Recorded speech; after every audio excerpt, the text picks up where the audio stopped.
मारा मला, मारा, अरे पाडून का मला. आई आई जगदंबे, जगदंबे, जगदंबे अगं वाचव गं मला. आई आई मेलो गं मी, आई मेलो गं मी. जगदंबे, जगदंबे अगं मार मला. अगं या जगातून काय आमचा संपव मला. नाही नाही, तू मला मारणार नाहीस. अगं तू मला मारणार नाहीस. अगं तू जाणार आहेस. अगं ज्या वेळी माझा रक्ताचा पाठ तुझ्या दारात वाहिल ना, त्याच वेळी मारशील ग तू मला, त्याच वेळी मारशील. आणि आणि भावना एक दिवस इकडे येईल. मला इथं आता इथं पडलेला पाहून माझ्या त्याला असं लागेल तुम्ही. माझ्या डोक्यात दगड घालेल. मी ओरडत असेल, मी ओरडत असेल, मी ओरडत माझा प्राण कासावीस होईल. मग तुला शांती मिळेल ना, मग तुला शांती मिळेल. मग तो राघव भूत होऊन येईल आणि माझ्या देहाच्या चिंतना करील. त्याची माझी हाडकांची माळ तुझ्या गळ्यात घालील. त्यावेळी तुला शांती मिळेल ना, त्यावेळी तुला शांती मिळेल.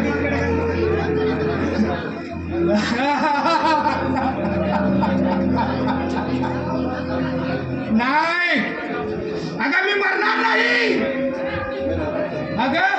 अगं मी मरणार नाही. अगं तुझ्या गळ्यातले माझे हाडकं बोलते होतील. ते हाडकं भावनाला दिवस रात्र सतावतील.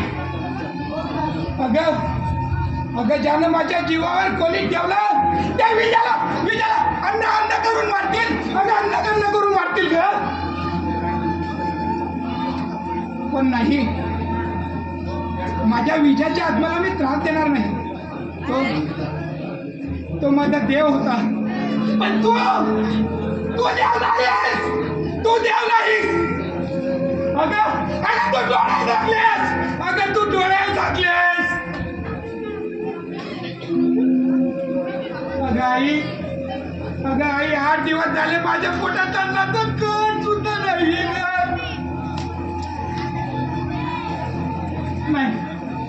नाही आई चुकलो मी, चुकलो.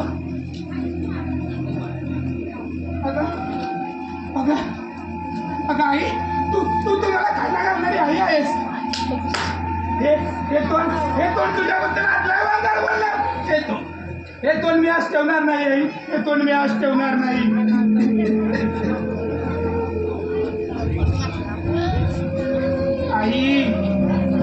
आई वाचव ग मला.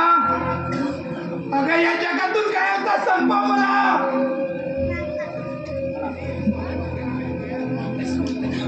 पण नाही आई, अगं मला तू आत्ताच मारू नकोस. अगं मी जर डोक्यात डोळे झाकून गेलो तर ते रामायण